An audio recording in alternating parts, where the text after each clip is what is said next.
Up to this point, we've been showing you how to add style, or the CSS, to unique elements by using their tag as the selector, right? Well, there's times where you might want to identify something very specific. One element on the page that is more important than others. Maybe we want the word spider here spider monkey to appear, and make it a little bit more prominent, maybe make it bold, or maybe change its color to something else. So in order to do that, we're going to use something called IDs. And these are unique identifiers that we want to apply to that. So let's go down here to this spider monkey, and I'm going to apply the ID, and we'll call it something like feature, okay? Or featured. We have a featured monkey we want to use here. And so up above, I'm going to do a hashtag featured, okay? And put in some color. So we can change its color to look maybe a little bit different. We will put in this color blue, and we'll change it. So you can see now that this spider monkey here has been made different. And again, the way we do that is by changing or adding the attribute ID equals and then in a word, and then we match that word up in our CSS with a hashtag, and we call this an ID, and we can reference unique items throughout our page with an ID. Now maybe we want to change multiple options. We're going to have, I don't know, elements that we want to change the style. Let's say, for example, this word types here. We want to make it a different size and maybe make it a different color. So we could go through and say all H2s are going to be given a certain style, but let's do this another way, and we're going to do this by way of class. And so in this H2 here, I'm going to say class equals special, okay? And down to this H2, I will also say that it is, class equals special, okay, because it's special. And I'll do this class, and this is kind of similar to an ID, but we do a dot, and we'll say color is going to be this blue, and font size is going to be 1.2 rem. We'll see what that looks like. And you can see how these are a little bit smaller now, and we could also put an underline underneath them. Maybe you want to do a text decoration underline, right? We can see that on both. Now let's talk about IDs and classes here for a second. These are things we can use to basically apply CSS to anything we want to without using the HTML tag to do that. The nice thing is I can go back, and on the second one here I can take off this class, right? And it will go back and act just like a normal H2 tag would, while this one is getting that style. So IDs should only be used once on a page. So I can have multiple IDs, but they can only be used one time. So I shouldn't be using another featured on this item below. If I am going to use that on an item below, then I really need to make it a class. But that class can be applied to anything. Like you can see here where I can apply this gibbon and this vervet monkey. You can see how those are now underlined right there. And so this is okay to use classes multiple times, but IDs should only be used once. Now, right now it might not make a whole lot of sense on why we do that, but later on there's times where you need to identify a unique part of the page.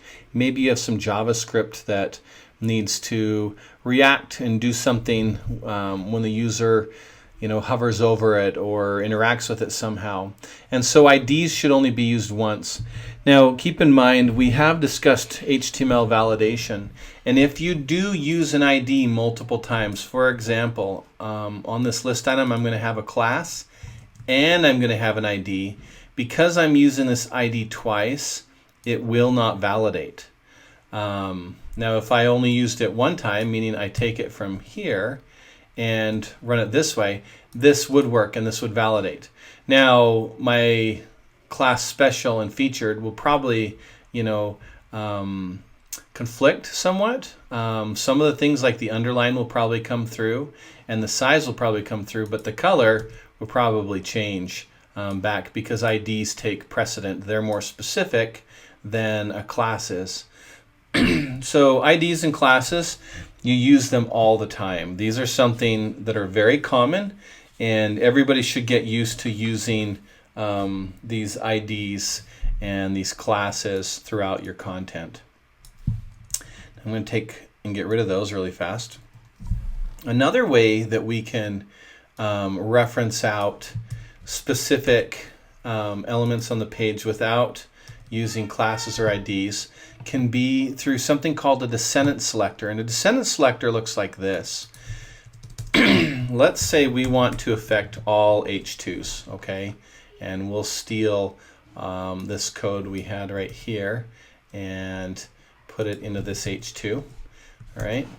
And you can see how I have those two H2s turned on now. Let's put another one. I'm going to put another H2 right below this.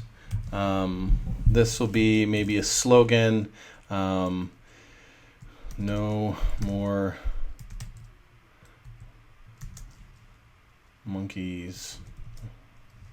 No more monkeys. That's lame, but we're going to go with it. And that is the same color here. That's kind of hard to see, but it is underneath it. You can see the no more monkeys right there. There it is. Now, it is underlined. It is an H2. It's getting the same style that all H2s are, but let's be more specific. Let's say we want to affect all H2s inside of our main tag, okay?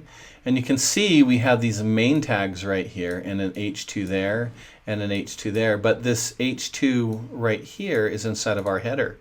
So when I refresh it, it doesn't get the same style that was applied to this one right here and this one right here. Its style is being applied and taken from this header right there, but it's not getting the other. So again, we're being a little bit more specific by using this descendant selector. You could say we want to make changes to any paragraph inside the main, or we could just even say all LIs that are inside of a UL that are inside of main will get that style. You can see that right here, these are getting updated. Now these are not affecting our navigation because these are not list items inside of a UL inside of a main. They are list items inside of a UL, and if I get rid of that main, all of those will update, as you can see.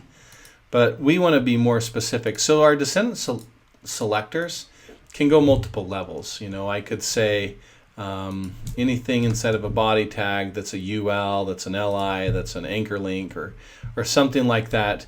And you've got to think of the descendants it's going down on. Now, it's important to understand the difference between a direct descendant and a descendant. Much like one, you would inherit attributes from your grandfather or grandmother, you'd probably get more attributes directly from your mother or father. Descendant selector can look at any list item. Let's do it like this. If I said something like that, that would mean any list item within the body, right? But if I add a main tag in there, that would be any list item inside of our main that's inside of a body. And any list item that's inside of a UL that's inside of a main inside of a body. Now, it doesn't have to be a direct child where we go down from body to main to a UL and to an LI. That would also affect if I had a main and then I threw in maybe some div tags around that UL. That would also affect that selector right here. And I'm not directly saying in our div tags ULLI. I'm just saying any UL inside of the main. And so right here it skips a generation. This is like a direct child relationship. That's a direct child relationship. But this right here with that div tag missing, not put in there, that's almost like a grandparent-child relationship, if that makes sense. Now we're going to learn another selector. This is the direct child selector. We're going to talk a little bit more about that later on, but just know that that denotes a direct child that's inside of main, not some kind of descendant down the tree. So hopefully that makes a little bit more sense. We use descendant selectors, we use IDs, and we use classes all the time. So make sure you understand those and how those work, because you're going to be using them.